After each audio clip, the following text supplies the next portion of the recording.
लखनऊ के नवाब साहब अपनी शाही पोशाक में बाजार की गलियों में टहल रहे थे।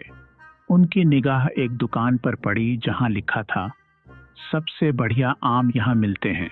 उन्होंने दुकानदार से आम के बारे में पूछा। भाई, ये सबसे बढ़िया आम कौन से हैं? दुकानदार हंसते हुए बोला, नवाब साहब, ये जो सबसे बड़े वाले आम हैं वो सबसे बढ़िया हैं। नवाब साहब ने आम खरीदे और घर ले गए, यह सोचकर कि उनके स्वाद का अनुभव अद्वितीय होगा। लेकिन जब नवाब साहब ने आम काटे तो उनके चेहरे पर निराशा छा गई। सभी आम कच्चे निकले। अगले दिन वे फिर से बाजार गए। दुकानदार से उन्होंने शिकायत की। भाई, तुमने तो कहा था ये सबसे बढ़िया आम है, लेकिन ये तो सब कच्चे निकले।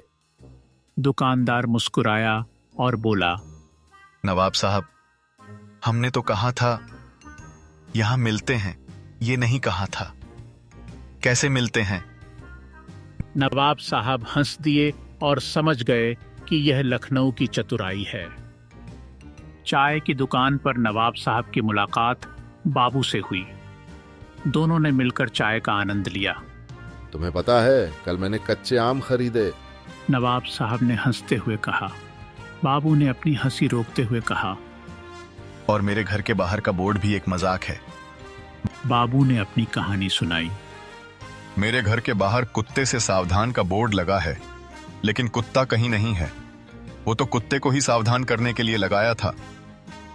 दोनों इस बात पर जोर से हंसे और चाय की दुकान में हम्बू हंसी की गूंज फैल गई। नवाब साहब और बाबू की दोस्ती और उनकी कहानियां लखनऊ की गलियों में फैली हुईं। दोनों की हंसी और उनके किस्से लखनऊ की संस्कृति का हिस्सा बन गए। अरे, यह तो लखनऊ की खासियत है।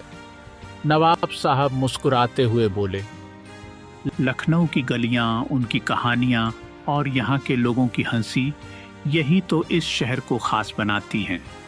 नवाब साहब और बाबू जैसे लोग इस शहर की आत्मा हैं, जो अपनी कहानियों और हंसी से इसे जीवंत रखते हैं।